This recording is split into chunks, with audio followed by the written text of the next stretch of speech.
Hello student. तो चलिए आज हमारा टॉपिक है irrational number.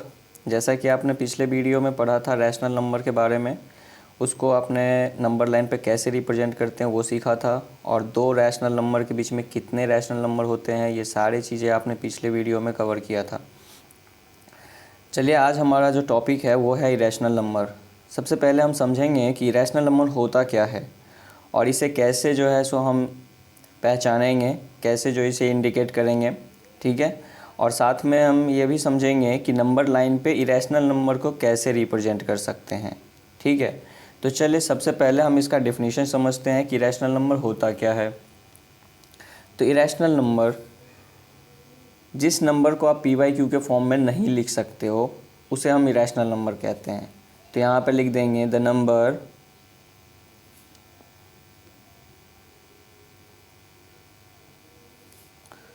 cannot be written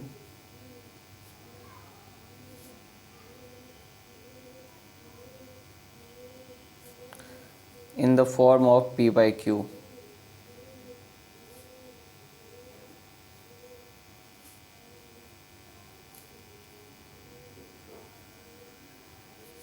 where p and q are integers.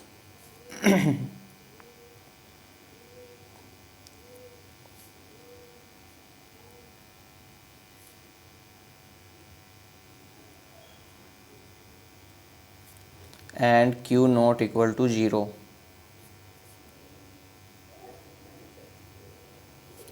तो देखो, जैसा कि आपने रैशनल में पढ़ा था कि वो p/q के फॉर्म में होता है, बट इरेशनल क्या है, p/q के फॉर्म में नहीं हो सकता।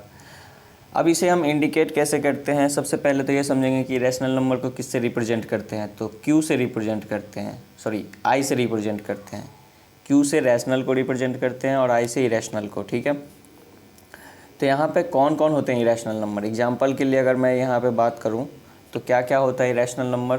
तो जैसे कि जितने भी नंबर होते हैं जो रूट्स वाले नंबर होते हैं, जैसे कि √2 हो गया, √3 हो गए, √5 हो गए, इसी तरीके से जितने भी रूट्स के नंबर होते हैं जो कि परफेक्ट स्क्वायर नहीं होते। अब ये परफेक्ट स्क्वायर से मतलब क्या है। तो आपने 8th क्लास में पढ़ा होगा कि स्क्वायर रूट, ठीक है। तो स्क्वायर रूट में जैसा कि मान लो कि अगर हम √4 लेते हैं तो √4 लेते हैं तो ये क्या हो जाता है, ये हो जाता है 2। ये क्या बन जाता है 2। तो जैसा कि देखो √4 को हम इरेशनल नंबर नहीं कह सकते क्योंकि ये जो है ये 2 बन जाता है, और 2 एक इंटीजर्स है, यानी कि इंटीजर्स का मतलब हो गया कि ये एक रैशनल नंबर है, ठीक है। जैसे कि आपने पिछले वीडियो में पढ़ा था कि इंटीजर्स हो या फिर होल नंबर हो या फिर नेचुरल नंबर हो, ये सारे क्या होते हैं, ये सारे रैशनल नंबर होते हैं। तो यानी कि √4 जो है वो 2 बन जाएगा और 2 जो है एक रैशनल नंबर है, तो इसीलिए √4 हमारा इरेशनल नंबर नहीं होगा, ठीक है। लेकिन जिसका स्क्वायर रूट नहीं आ सकता, जैसे √2 का स्क्वायर रूट नहीं आता है, √3 का स्क्वायर रूट नहीं आता, √5 का नहीं आता, तो इस तरीके से जिसका भी स्क्वायर रूट नहीं आता है वो सारे क्या है, इरेशनल नंबर हैं। साथ में ऐसे सिंबलिक नंबर जैसे कि पाई, आपने यूज किया होगा कभी ना कभी। पाई जो होता है वो भी इरेशनल नंबर होता है। या फिर ऐसे डेसिमल जो कभी ख़त्म नहीं होते और कभी रिपीट नहीं करते, जैसे मान लो 0.101100111000 डॉट। इस टाइप का जो डेसिमल होता है जो न तो कभी एंड होते हैं और न ही कभी जो है सो ये रिपीट करते हैं, ठीक है।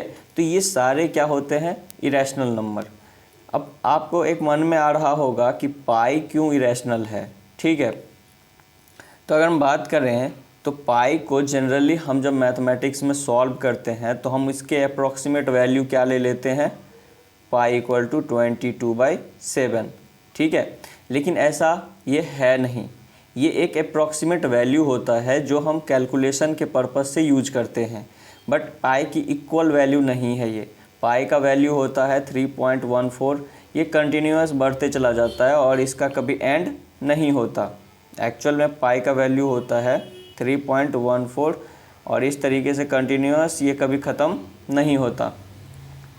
तो इसीलिए पाई जो है एक इरेशनल नंबर है। पाई कभी भी 22/7 के इक्वल नहीं होता, वो अप्रॉक्सीमेट वैल्यू होता है for the purpose of calculation.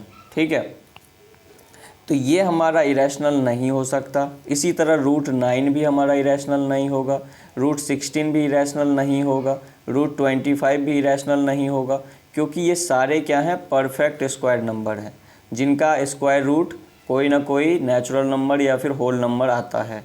ठीक है, अब हम बात करते हैं कि √2 को हम इरेशनल क्यों कहते हैं। तो देखो, जैसा कि हम इरेशनल में पढ़े हैं कि जो p/q के फॉर्म में नहीं हो सकता, और साथ में ये भी लिखा हुआ है कि p और q क्या होना चाहिए, इंटीजर्स होना चाहिए। अगर आप एग्जाम्पल के लिए ये लिख लेते हो कि √2/1, जैसा कि आपने इसमें भी लिखा है 2/1, तो 2/1 यानी p/q, तो ये तो रैशनल है। लेकिन ये रैशनल नहीं है। क्यों नहीं है? क्योंकि ये हमारा इंटीजर्स नहीं है। हमें कंडीशन क्या कह रहा है कि p/q के फॉर्म में लिख लिया आपने, चलो अच्छी बात है, लेकिन साथ में p और q इंटीजर्स भी तो होने चाहिए। अब यहाँ पे अगर हम देख रहे हैं तो p हमारा इंटीजर्स नहीं है। अगर हम √2 की वैल्यू की बात करें तो ये एक बहुत बड़ा वैल्यू आता है 1.414 डॉट डॉट डॉट डॉट, ये कभी ख़त्म नहीं होता। अगर हम इसके डिवाइड में 1 पुट भी कर दें तो आप क्या देख रहे हो कि ये एक इंटीजर्स नहीं है, और आपका कंडीशंस क्या है कि इंटीजर्स होना चाहिए। तो इसीलिए ये जितने भी आपके रूट्स वाले नंबर होते हैं जो कि परफेक्ट स्क्वायर नहीं होते, वो क्या होते हैं, इरेशनल नंबर होते हैं। ठीक है, क्लियर हो गया? तो चलो आगे हम बात करेंगे कि अगर कभी भी आपको इरेशनल नंबर के बारे में पूछा जाए तो आपका 3 कंडीशन होना चाहिए। पहला कंडीशन कि जो परफेक्ट स्क्वायर रूट ना हो वो सारे नंबर क्या होंगे, इरेशनल होंगे, चाहे वो कितने बड़े भी क्यों ना हो। मान लो √23, तो वो भी क्या है, एक इरेशनल नंबर है। आपको बस इतना समझना है कि जिस नंबर का परफेक्ट स्क्वायर ना आ रहा हो, ठीक है, वो क्या होंगे, इरेशनल। दूसरा है, ऐसे भी हो सकता है इरेशनल, जैसे मान लो √24 है, √24 है, तो √24 क्या होगा, √24 हो जाएगा। अगर हम इसको फैक्टराइज करेंगे तो 2 × 2 × 2 × 3, ठीक है। तो इस तरीके से ये क्या हो गया, 2 × 2, तो इसका तो पेयर बन रहा है, तो ये तो बाहर आ जाएगा, लेकिन रूट के अंदर 2 × 3 यानी 6 बच जाएगा। तो आप सोच रहे होगे कि इसमें तो दोनों पार्ट्स हैं, 2 भी है और √6 भी है, तो कोई बात नहीं, हम इसे फिर भी इरेशनल ही बोलेंगे। क्यों बोलेंगे? क्योंकि आगे जाके हम इसके प्रॉपर्टीज़ पढ़ेंगे ना, तो जाके क्लियर होगा कि क्यों हम इसे इरेशनल कहेंगे। ठीक है, ख़ास तौर पे आपको ये समझना है कि अगर कोई भी परफेक्ट स्क्वायर नहीं है तो वो इरेशनल नंबर है। क्लियर? अब हम बात करते हैं कि इसको रिप्रेजेंट कैसे करते हैं, representation of irrational number on number line.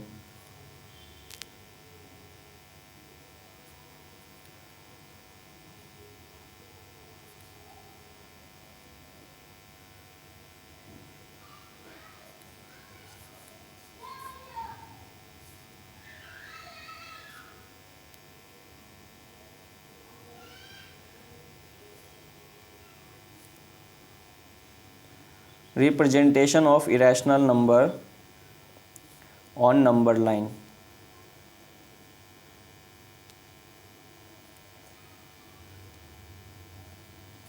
चलिए तो समझते हैं कैसे रिप्रेजेंट करते हैं। तो सबसे पहले अगर हम बात करें रूट की, तो रूट में आपको थोड़ा सा आइडिया हो कि हम रूट कैसे फाइंड करते हैं। तो अगर हम एक स्क्वायर ले लें या फिर एक रेक्टेंगल ले लें, तो देखिए स्क्वायर ही लेते हैं। अगर हम यहाँ पे बात करें कि ये एक राइट एंगल ट्रायंगल की है, तो राइट एंगल ट्रायंगल में आपने कंडीशन पढ़ा होगा कि परपेंडिकुलर बेस और हाइपोटेनस के बीच में एक रिलेशन होता है कि जिसे हम कहते हैं पाइथागोरस थ्योरम। तो यहाँ पे रिलेशन मान लो कि ये हमारा P है, ये हमारा B है और ये हमारा H है। ठीक है, तो आपने कंडीशन पढ़ा होगा कि H = क्या होता है, √P² + B²। ठीक है, अगर हमें √2 लाना है तो √2 लाने के लिए हम क्या करेंगे, तो हम बेस भी 1 ले लेंगे, ठीक है, और परपेंडिकुलर भी 1 ले लेंगे। ओके, तो अगर मान लो कि हम बेस 1 ले लेते हैं और परपेंडिकुलर 1 लेते हैं, ठीक है, तो ये हो गया 1 का स्क्वायर तो 1 ही होता है। तो इस तरीके से h की वैल्यू कितनी मिल गई, 1 + 1 2, यानी कि √2। तो h हमारा कितना मिल गया, √2। ठीक है, इस तरीके से अगर हमें √3 लाना है तो √3 के लिए हम क्या करेंगे, तो √3 के लिए इसका मतलब है कि 1 + 2 चाहिए। अब 2 कैसे आएगा, तो रूट का स्क्वायर आप करते हो ना, √2 को स्क्वायर करोगे तो ये आ जाएगा 2। ठीक है, √2 को स्क्वायर करोगे तो क्या आ जाएगा, 2। कैसे आएगा, तो √2 का स्क्वायर करोगे तो √2 × √2 हो गया कितना, √4, और √4 का वैल्यू हो गया कितना, 2। तो इस तरीके से आपको क्या आता है, √2 का स्क्वायर आता है 2। तो आपको पता है कि ये जो है p का स्क्वायर है और ये b का स्क्वायर है। तो यहाँ पे हम क्या कर देंगे कि 1 का स्क्वायर तो 1 ही होता है, लेकिन √2 का स्क्वायर जो होगा वो कितना हो जाएगा, 2। तो इस तरीके से आपका परपेंडिकुलर 1 होना चाहिए और बेस √2 होना चाहिए, तब जाके आप क्या निकालोगे, √3 आ जाएगा। तो इस केस में √2 तो हम डायरेक्टली तो नहीं निकाल सकते, तो उसके लिए हमें क्या करना होता है, पहले हम ये बनाते हैं, फिर √2 हमें मिलता है, फिर इसको बेस मान के फिर आगे प्रोसीड करते हैं। तो चलो इसे नंबर लाइन पे समझते हैं कैसे। एक नंबर लाइन लेते हैं, मान लो ये हमारा 0 है, ये हमारा 1 है, पॉजिटिव साइड में 1 है। ठीक है, तो हमने बेस ले लिया 1। ओके, अब इसके ऊपर हम क्या करेंगे, 1 यूनिट का परपेंडिकुलर डाल देंगे। 1 यूनिट का क्या करेंगे, परपेंडिकुलर यूज कर लेंगे। ये भी हमारा 1।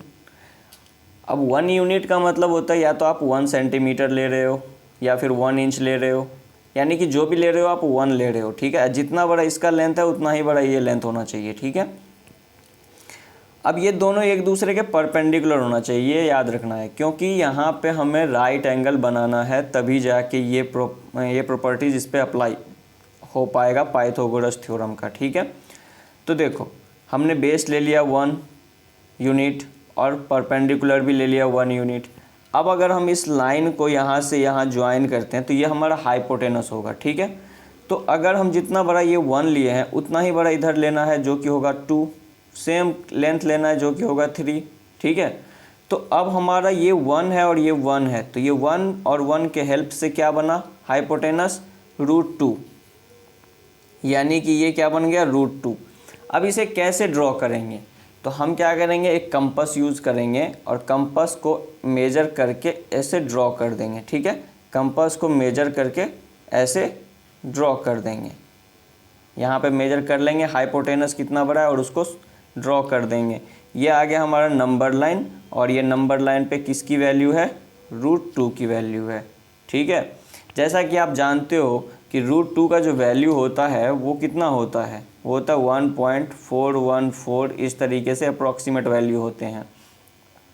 तो 1.4 मतलब हो गया कि 1 और 2 के बीच में, तो यानी कि आप देख सकते हो 1 और 2 के बीच में है। तो 1.5 रहता तो यानी कि एग्जैक्ट बीच में रहना चाहिए था, लेकिन उससे थोड़ा सा कम है, 1.4 है, 1.5 नहीं है। तो इसका मतलब है कि 1.5 से भी कम, जैसा कि आपको दिख रहा होगा कि ये हाफ से भी कम है। ठीक है, तो इस तरीके से अगर हमें चाहिए अब √3 बनाना है। ठीक है, हमें कह रहा है कि रिप्रेजेंट √3 ऑन नंबर लाइन। अभी हमने किसको रिप्रेजेंट किया, √2 को। ठीक है, अभी हमें कहेगा √3 को नंबर लाइन पे रिप्रेजेंट करो।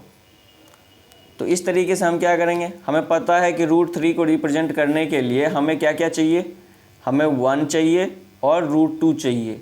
तो √2 हमें कैसे निकालना है, तो हमें डायरेक्ट तो √2 मिलेगा नहीं, तो पहले हम ये पूरा प्रोसेस करेंगे, तब जब हमें ये √2 मिल जाएगा फिर हम इसके ऊपर क्या करेंगे, 1 सेंटीमीटर का परपेंडिकुलर ले लेंगे। ठीक है, तो चलो ये डबल स्टेप प्रोसेस हो गया कि पहले हमें √2 निकालना है। तो सबसे पहले हम क्या करेंगे, फिर वही चीज़ कि यहाँ पे हम 0 लिए, ये 1 यूनिट, 2 यूनिट, 3 यूनिट, 1 यूनिट, फिर से यहाँ पे हम क्या करेंगे, 1 यूनिट का परपेंडिकुलर लेंगे और फिर इसे ज्वाइन कर देंगे, ठीक है। तो यहाँ पे हमने देखा कि ये जो हमें मिला ये कितना मिला, √2, ओके। अब ये √2 मिल गया। अब हमें क्या चाहिए था, हमें चाहिए था √1 का स्क्वायर और √2 का स्क्वायर, यानी कि बेस हमें क्या चाहिए, √2, ठीक है। अब परपेंडिकुलर इस पे कितना चाहिए, 1। तो हम क्या कर देंगे, यहाँ पे इस पॉइंट पे इस लाइन के परपेंडिकुलर एक 1 यूनिट का परपेंडिकुलर ड्रॉ कर देंगे। तो ये हमारा आ गया। अब हम इससे यहाँ से ज्वाइन कर देंगे, तो ये जो हमारा लेंथ आया। अब ये वाला फर्स्ट ट्रायंगल भूल जाओ, दूसरे ट्रायंगल में आप क्या देख रहे हो कि बेस हमारा √2 है और परपेंडिकुलर हमारा 1 है। तो √2 का स्क्वायर हो गया हमारा 2, √2 का स्क्वायर हो गया हमारा कितना, 2, और ये हो गया 1, 1 का स्क्वायर 1, तो 2 + 1 हो गया हमारे 3, यानी क्या मिल गया, √3, ठीक है। तो जैसे ही आपको पता है कि √3 बनाना है तो आपको क्या क्या चाहिए, तो 2 चाहिए और 1 चाहिए, ठीक है। तो 2 कहाँ से मिलेगा, तो √2 का स्क्वायर करेंगे।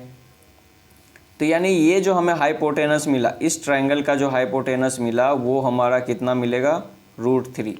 अब हम इसे कैसे नंबर लाइन पे रिप्रेजेंट करेंगे, तो फिर वही कंडीशन है कि आप एक कंपास लोगे, कंपास से इसको मेजर करके ऐसे ड्रॉ कर देना है, ठीक है। कंपास से इसको मेजर करके यहाँ पे कंपास से मेजर कर लेंगे और फिर ऐसे ड्रॉ कर देंगे यहाँ पे, ओके। तो ऐसे मेजर करके और फिर यहाँ पे ड्रॉ कर देना है।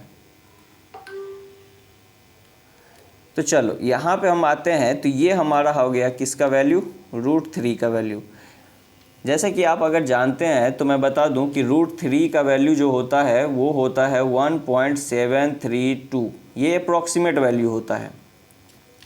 तो जैसा 1.7 है यानी कि 1.5 से ज़्यादा है और 2 से कम, तो आप देख रहे हो कि ये हाफ से ज़्यादा है और 2 से कम है, यानी यहाँ बीच है, ये है हमारा एग्जैक्ट बीच, 1 और 2 का मिडल है, इससे ज़्यादा है, ये 1.5 से ज़्यादा है और 2 से कम है, ठीक है।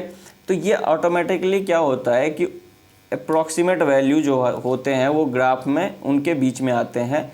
अब एग्जैक्ट वैल्यू तो आप नहीं देख सकते क्योंकि ये जो है सो बहुत बड़ा नंबर होता है, तो आप ये समझ सकते हैं कि ये इन दोनों नंबर के बीच में आने चाहिए। इस तरीके से आप √4 का तो आप बनाना नहीं चाहोगे क्योंकि √4 तो इरेशनल नंबर है ही नहीं। फिर आप किसका बनाओगे, √5 का बनाओगे। तो √5 के लिए बहुत ही ईजी होता है, आप ऐसे बना सकते हो। देखो √5 कैसे बनता है, √5 के लिए क्या चाहिए आपको, देखो √2 भी चाहिए, √3 भी चाहिए, या फिर क्या कर सकते हैं, 1 ले सकते हैं और 4 ले सकते हैं। तो अगर हम 1 ले लें और 4 ले लें तो हमारे लिए ज़्यादा इजी हो जाएगा। क्यों, क्योंकि 1 जो है वो किसका स्क्वायर होता है, तो 1 का स्क्वायर होता है, ठीक है। 1 जो है वो 1 का स्क्वायर होता है और 4 जो है वो 2 का स्क्वायर होता है। तो हमें ये ईजिली हमें मिल गया कि बेस अगर हम 2 यूनिट लेते हैं और परपेंडिकुलर 1 यूनिट लेंगे तो हमें क्या मिल जाएगा, हाइपोटेनस मिल जाएगा √5, ठीक है। तो इस तरीके से हम जिसका भी हमें रूट का चाहिए तो उस तरीके से पहले हम बेस और परपेंडिकुलर डिसाइड करेंगे, उसके अकॉर्डिंग फिर इस ग्राफ के ऊपर ड्रॉ करेंगे, ठीक है। तो चलो ये आप खुद से ट्राई करना, बन जाएगा। तो आगे हम बढ़ते हैं कि यहाँ पे जो है इरेशनल नंबर के जो कुछ पार्ट्स होते हैं, कुछ कैटेगरी होते हैं। जैसे समझते हैं कि इरेशनल नंबर जो है प्रॉपर्टीज़ के बारे में, कि 2 इरेशनल नंबर मिलते हैं तो क्या होते हैं, कब 2 इरेशनल नंबर ऐड हो सकते हैं, कब जो है सो वो ऐड नहीं हो सकते। तो देखो प्रॉपर्टीज़ ऑफ इरेशनल नंबर की हम बात कर लेते हैं।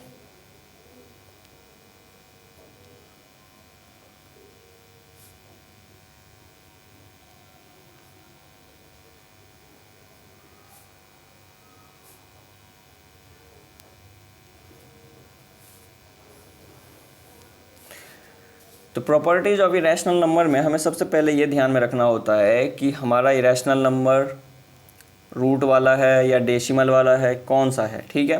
तो जनरली देखते हैं, पहले हम रूट्स वाले को समझते हैं। तो सम ऑफ टू इरेशनल नंबर जो होगा वो इरेशनल होगा, ठीक है। सम ऑफ टू इरेशनल नंबर क्या होंगे? इरेशनल। सम या फिर डिफरेंस,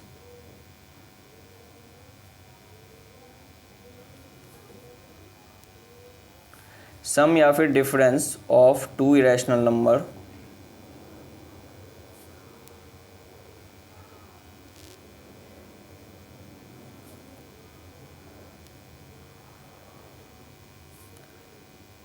इज इरेशनल।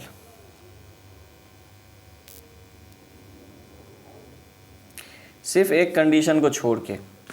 कौन सा कंडीशन है? इसलिए मैंने यहाँ पे ऑलवेज नहीं लिखा है। अगर हम यहाँ लिखते कि sum and difference of two irrational number is always irrational तो गलत हो जाता। क्यों?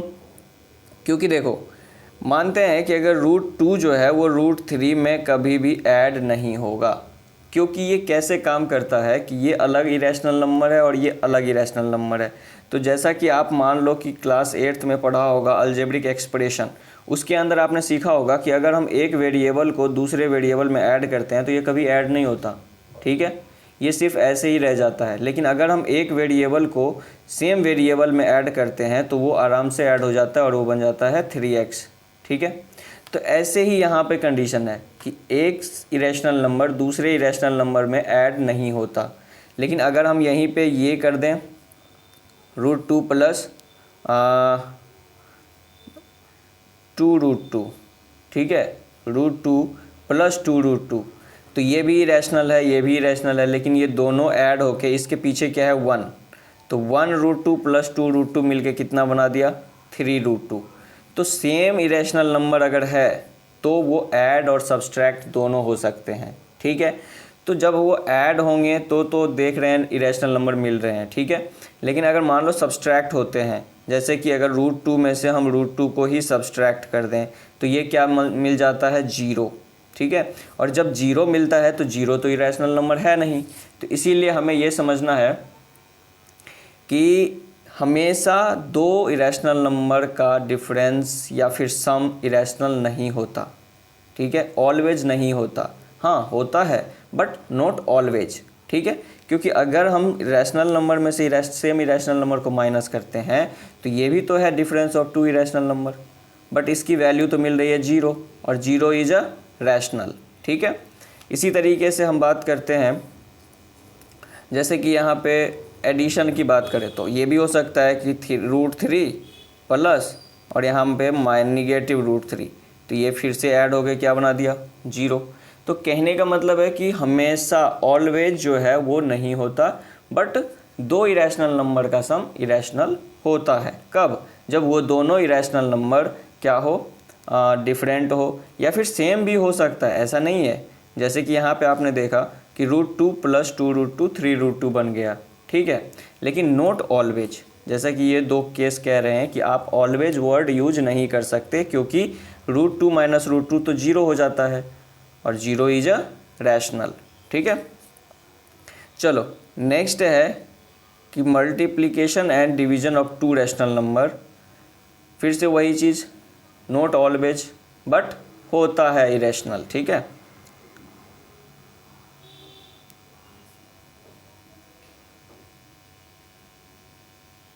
मल्टीप्लिकेशन या फिर division of two irrational number is irrational. Bracket में आप लिख सकते हो यहाँ पे नॉट ऑलवेज, नॉट ऑलवेज यानी कि हमेशा नहीं होता। कुछ केसेस हैं जिसको हम कह सकते हैं क्या कि ये जो है सो एक 0 वाला केस है, माइनस सेम रैशनल नंबर के एक्सेप्शन जिसको हम बोलते हैं। तो ये कुछ एक्सेप्शन हैं जो यहाँ पे बताते हैं कि ये हमेशा जो है सो इरेशनल नहीं होता, कुछ कुछ केस में रैशनल भी होते हैं, ठीक है। अब जैसे यहाँ पे है तो यहाँ पे भी हम कह सकते हैं नॉट ऑलवेज, नॉट ऑलवेज। क्यों ऐसा कह रहे हैं? क्योंकि देखो, अगर हम बात करें कि √2 को अगर हम √3 से मल्टीप्लाई करते हैं तो हमारा क्या आता है √6, जो कि एक इरेशनल नंबर है, ठीक है। लेकिन अगर हम यहाँ पे √2 को √2 से मल्टीप्लाई करते हैं तो क्या आता है √4, और √4 का स्क्वायर रूट हो सकता है 2, जो कि एक रैशनल नंबर है। तो मैंने क्या कहा कि ये मल्टीप्लिकेशन करने पे रैशनल भी आते हैं और इरेशनल भी आते हैं, ठीक है। तो sometimes rational and sometimes irrational.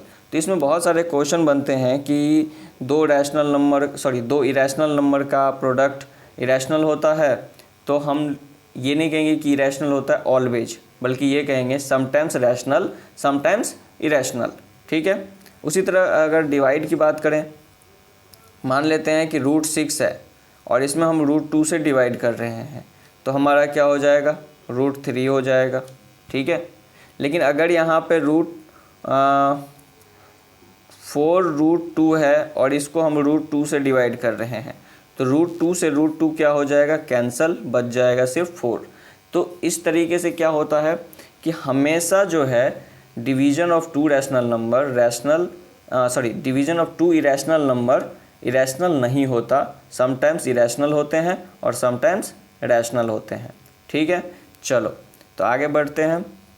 ये कुछ अरिथमेटिक रूल्स थे इसके, एडिशन, सब्सट्रैक्शन, मल्टीप्लिकेशन और डिवीज़न के ऊपर, ठीक है। अब हमारा इरेशनल नंबर तो ये हो गया, लेकिन इसके आगे हम पढ़ते हैं decimal expansion of real number, ठीक है।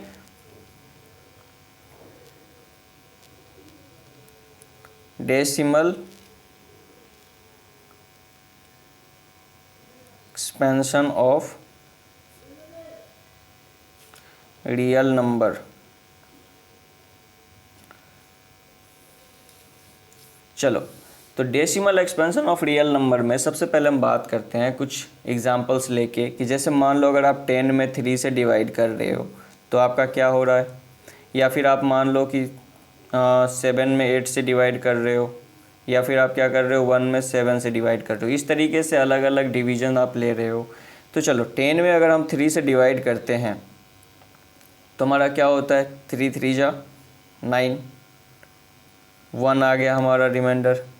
डेसिमल यूज कर सकते हैं, फिर से हो गया ये 10, फिर 3 3 जा 9, फिर आपका 1 आ गया रिमाइंडर, फिर 0, फिर 3 3 जा 9। ये कंटिन्यूअस आप क्या देख रहे हो, ये कभी एंड ही नहीं होगा, ठीक है। ये कंटिन्यूअस फॉलो होता जा रहा है, 3 3 3 3 3, ये डॉट डॉट डॉट कभी ख़त्म नहीं होगा। चलो इसका चेक करते हैं। 7 में अगर हम 8 से डिवाइड करते हैं तो ये पहले 0 डेसिमल, ठीक है। तो यहाँ आ गया हमारा 70। तो 8 से अगर हम बात करें तो 8 8 जा क्या हो गया 64, यहाँ पे आ जाएगा कितना 6, ओके 60 हो गया।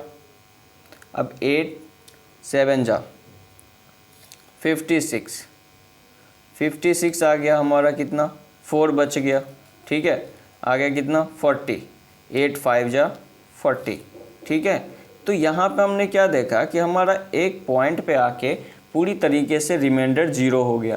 लेकिन इस केस में क्या था कि कभी ये रिमाइंडर 0 हो ही नहीं रहा, ठीक है। बार बार सेम ही चीज़ रिपीट हो रहे हैं। चलो एक बार 7 को भी चेक कर लेते हैं। तो आप अगर 7 से मान लो डिवाइड करते हो 1 को अगर हम डिवाइड कर रहे हैं 7 से, तो सबसे पहले हम डेसिमल यूज करेंगे, ये हो जाएगा 10। तो 7 1 जा 7, फिर आ गया हमारा कितना 3, फिर 30, 7 4 जा 28, 2 आ गया, फिर कितना हो गया 20, 7 2 जा 14, 6 आ गया 60, 7 8 जा 56,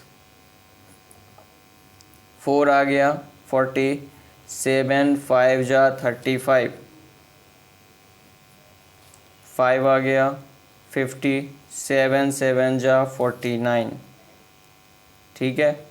1 आ गया। एक्चुअली देखो जब हमें स्टार्ट किए थे वहाँ पे भी क्या था 1 था। एक्चुअली हमने डेसिमल लिया था इसीलिए ये 10 बन गया था, बट हमें गिवन कितना था 1।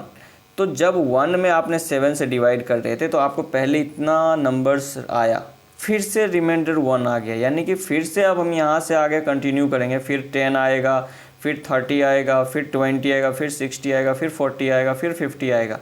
इस तरीके से ये क्या हो रहा है, रिपीट हो रहा है बार बार। फिर यहाँ से आगे प्रोसीड होगा 1 4 2 8 5 7, फिर यहाँ होगा 1 4 2 8 5 7, ठीक है। तो ये जो है ये क्या हो रहा है, बार बार एक ही चीज़ रिपीट कर रहा है, ठीक है।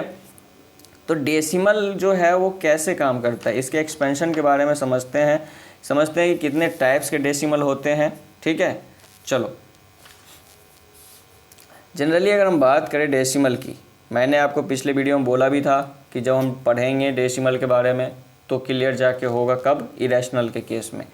तो अगर हम बात करें डेसिमल जनरली क्या होता है, दो कैटेगरी में होते हैं, एक होता है टर्मिनेटिंग और एक होता है नॉन टर्मिनेटिंग। एक है टर्मिनेटिंग, एक है non terminating.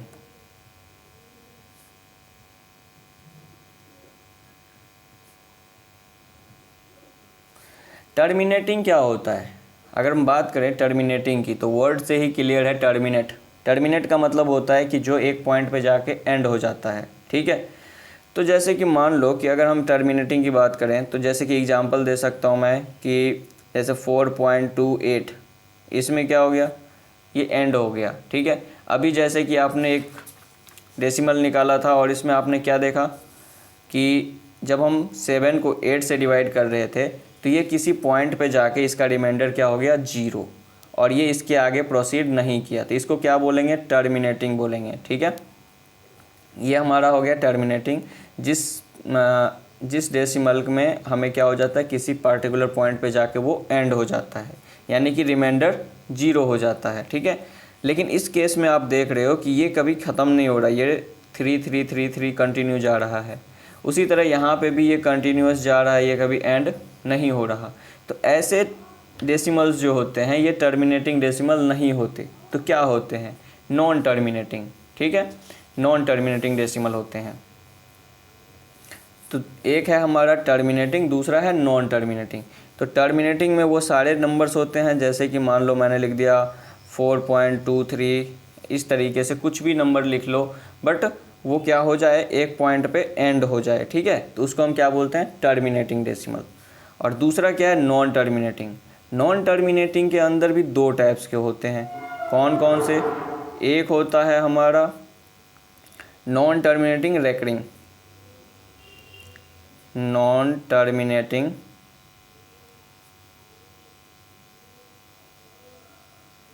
Recurring,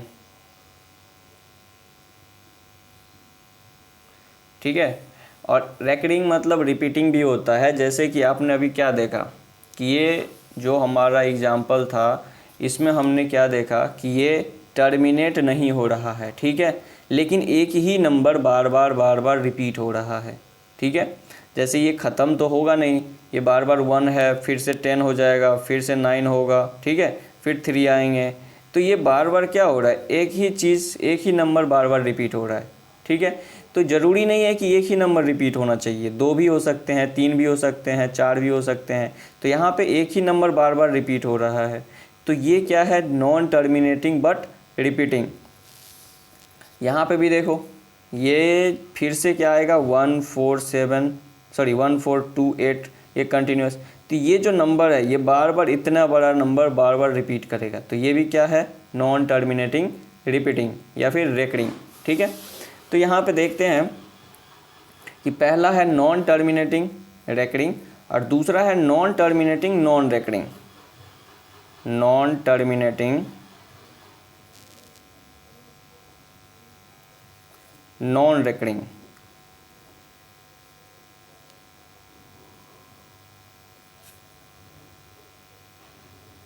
non terminating non recurring.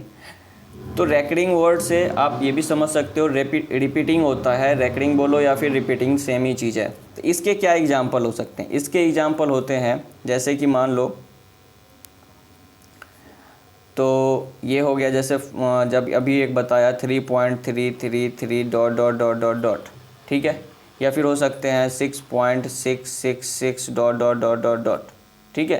तो इस तरीके से जो नंबर होते हैं, या फिर ऐसा भी हो सकता है कि 2.454545 ऐसे रिपीट कर सकते हैं, दो दो नंबर रिपीट कर सकते हैं, दो दो डिजिट रिपीट कर सकते हैं।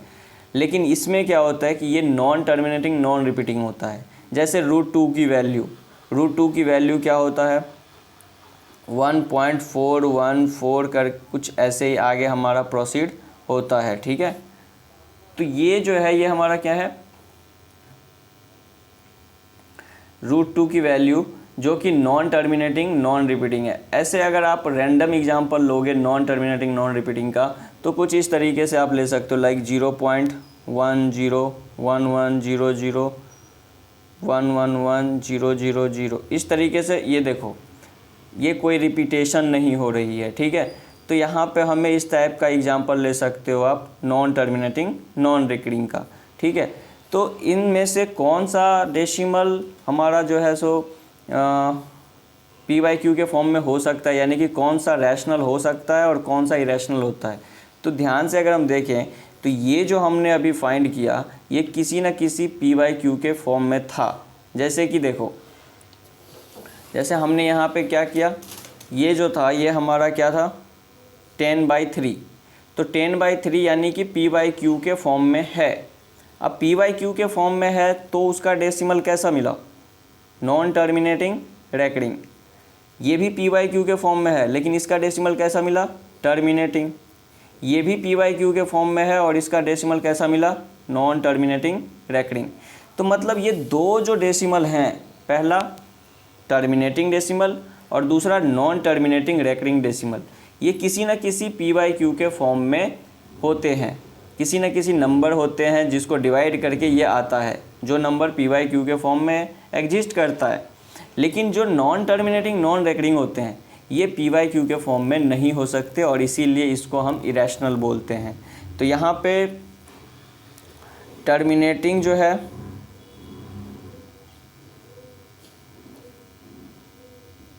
टर्मिनेटिंग डेसिमल और नॉन टर्मिनेटिंग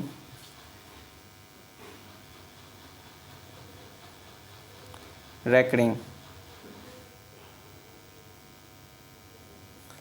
ये दोनों जो डेसिमल हैं ये दोनों डेसिमल क्या कहलाते हैं, rational number.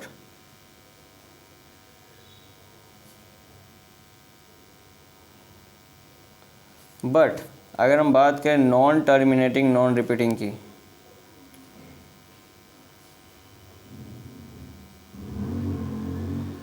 Non terminating non repeating की अगर हम बात करते हैं तो ये क्या होता है,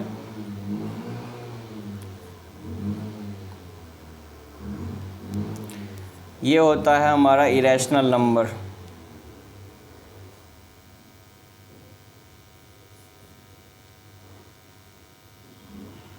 ठीक है, तो यहाँ पे आपने क्या देखा कि terminating decimal non terminating decimal recurring जो है ये है क्या हमारा रैशनल, क्योंकि ये कहीं ना कहीं PYQ के फॉर्म में आ सकता है, ठीक है।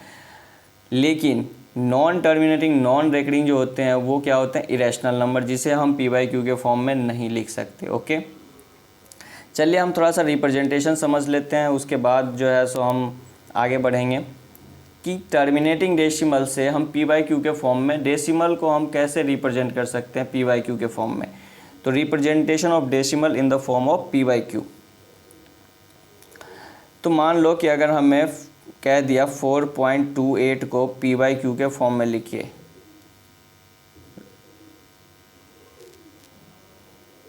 इंटू PYQ, ठीक है। इसको हमें क्या करना है, PYQ के फॉर्म में लिखना है। ओके, तो 4.28 है तो हम इसे क्या कर सकते हैं, एक कोई ना कोई वेरिएबल लेट कर लेते हैं, x = 4.28, ठीक है। तो यहाँ पे देखो 4.28 है तो हमें क्या करना है यहाँ पे कि इसे जो है हम जानते हैं कि जो हमारा डेसिमल होता है उसको हम 4.28 को अगर डेसिमल हटा देंगे तो नीचे में 100 आ जाएगा। और इस तरीके से क्या हो जाएगा, अगर ये कट रहा है तो हम इसे काट देंगे, अगर नहीं कट रहा है तो कोई बात नहीं है। तो यहाँ 4.28 है, तो इसे हम काट सकते हैं और ये क्या हो जाएगा, 4 से हम भी काट सकते हैं, या 2 से काटना चाहते हो 2 से काट दो, तो ये हो जाएगा 214, ये हो जाएगा 50, ठीक है। फिर अगर हम काटें तो ये कितना हो जाएगा 107, और ये हो गया हमारा 25। तो अब हमें कट नहीं रहा, तो हमारा क्या हो जाएगा, ये हमारा क्या आ गया, p/q फॉर्म आ गया किसका, 4.28 का, ठीक है। तो जो टर्मिनेटिंग डेसिमल होते हैं उसको p/q के फॉर्म में लिखना बहुत ही ईजी होता है, क्योंकि उसका तो एंड होता है, तो डेसिमल के बाद जितने नंबर हैं, जितने डिजिट हैं, वो उतना जीरो आ जाता है नीचे में, ठीक है। लेकिन जो हमारा नॉन टर्मिनेटिंग होता है लाइक दिस 3.333, तो जो नॉन टर्मिनेटिंग डेसिमल होते हैं उसको हम कैसे नंबर्स मतलब p/q के फॉर्म में लिख सकते हैं, उसके लिए देखो क्या करना है। जैसे कि अगर हम मान लो हमें 3.3333 दिया हुआ है, एक्चुअली इसका रिप्रेजेंटेशन जो होता है ना कुछ और भी होता है। इसको हम सिंपली ऐसे भी रिप्रेजेंट करते हैं 3.3 बार। जो नंबर जो डिजिट रिपीट करता है ना उसके ऊपर हम क्या करते हैं, बार लगा देते हैं। अगर एक डिजिट रिपीट कर रहा होता है तो एक डिजिट के ऊपर बार लगाते हैं। अगर मान लो कहीं पे एग्जांपल के लिए मैं समझाऊं कि 2 डिजिट रिपीट कर रहे हैं, जैसे यहाँ पे क्या था 2.45454545, तो इसको हम ये भी लिख सकते हैं 2.45 के ऊपर बार, ठीक है। तो जितने डिजिट रिपीट करते हैं ना उसके ऊपर हम क्या लगा देते हैं, एक सिंबल यूज़ कर देते हैं बार का, ठीक है। तो यहाँ पे 3.333 है, तो यानी एक डिजिट रिपीट कर रहा है, तो 3.3 बार। अब इसे कैसे p/q के फॉर्म में सॉल्व करेंगे, तो सिंपली हम क्या करेंगे, इसको एक वेरिएबल लेट कर लेंगे लाइक x ले लिए। x हमारा हो गया 3.333 ... अब अगर हम देखेंगे कि हमें एक डिजिट रिपीट कर रहा है, ठीक है, तो सबसे पहले हम इसे 10 से मल्टीप्लाई कर देते हैं, दोनों साइड मल्टीप्लाई 10 से कर देंगे, तो ये हो जाएगा 10x। और जब हम किसी डेसिमल में 10 से मल्टीप्लाई करते हैं ना तो डेसिमल एक राइट की तरफ शिफ्ट हो जाता है, ठीक है। तो ये हो जाएगा कितना 33.33। अब आप सोच रहे होंगे कि सर पहले भी 3 3 था, अब भी 3 3 है, क्यों? तो ऐसा है कि ये तो कभी एंड होना नहीं है, इसमें आप 3 लिखो, 4 लिखो, 50 लिखो, 100 लिखो, कोई फ़र्क नहीं पड़ेगा, ठीक है। लेकिन डेसिमल के इस साइड वाले नंबर पे फ़र्क पड़ेगा। पहले ये कितना है 3, अब कितना हो गया 33, ठीक है। पहले 3 था, अब 33 हो गया। तो डेसिमल के लेफ़्ट वाले पार्ट पे फ़र्क पड़ेगा, राइट वाले पार्ट पे कोई फ़र्क नहीं पड़ेगा। अब अगर हम इन दोनों के बीच में डिफरेंस करते हैं, मान लो ये हमारा इक्वेशन 1 हो गया, ये हमारा इक्वेशन 2 हो गया। अगर हम सब्सट्रैक्ट कर दें या कि 2 - 1 कर दें, इक्वेशन 2 - 1 कर दें, तो ये हमारा क्या हो जाएगा 10x - x, और यहाँ 33.333 ... -3.333 ... अब हम क्या देख रहे हैं कि 10 में से x गया तो हमारा बच गया 9x, और ये देखो डॉट के बाद जितने भी 3 हैं वो डॉट के इस साइड जितने भी 3 हैं डेसिमल के बाद वो सारे आपस में हम जीरो बना दिए, ठीक है, माइनस हो गए, सारे क्या बन गए जीरो, और सिर्फ बच गया डेसिमल के लेफ़्ट वाला पार्ट। तो यहाँ पे 33 - 3 कर दिए तो कितना बच गया 30। अब डेसिमल के राइट साइड में अगर जीरो होता है तो उसकी कोई वैल्यू नहीं होती, उसका कोई मीनिंग नहीं होता। तो इसीलिए यहाँ पे हम क्या करेंगे कि 9x जो है हमारा किसके इक्वल हो गया 30 के इक्वल। तो यहाँ पे x किसके इक्वल हो जाएगा 30/9। अगर ये कट रहा है तो हम इसे काट देंगे, और ये सिंप्लीफाई करके ये 3 3 जा 9 हो गया, और ये 10 3 जा, तो फाइनली 10/3। तो आपने अभी देखो मैं दोनों को कंपेयर कर रहा हूँ, अभी आपने क्या बनाया, जब आपके पास 10/3 था तो उसका डेसिमल एक्सपेंशन कितना आया था 3.33333, ठीक है। जब आपको 10/3 गिवन था तो उसका डेसिमल एक्सपेंशन 3.333 आया था। लेकिन अगर आपको डेसिमल एक्सपेंशन गिवन है 3.33333, तो फिर उसका PYQ फॉर्म क्या आया 10/3। तो यहाँ पे आपने क्या देखा कि अगर हमें decimal expansion non terminating recurring दिया हो तो हम उसे PYQ के फॉर्म में फाइंड कर सकते हैं। ठीक है, तो चलो आज के लिए तो काफ़ी ज़्यादा लंबा वीडियो बन गया।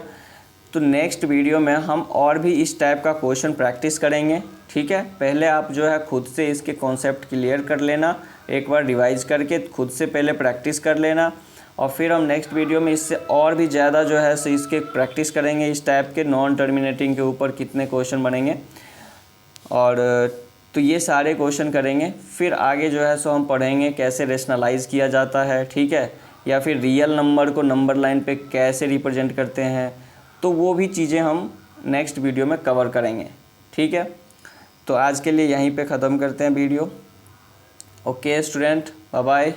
अगर आप लोग नए हो चैनल पे तो लाइक और सब्सक्राइब ज़रूर कर लेना, और हाँ, बेल आइकन दबाना मत भूलना, क्योंकि जब भी वीडियो आएगा तो वो आपके पास ईज़िली रीच कर जाएगा। ठीक है, और हाँ, अगर आपको अच्छा लगे, आपको अगर लगे कि हाँ आपको कुछ सीखने को मिला है, तो अपने दोस्तों में ज़रूर शेयर करना।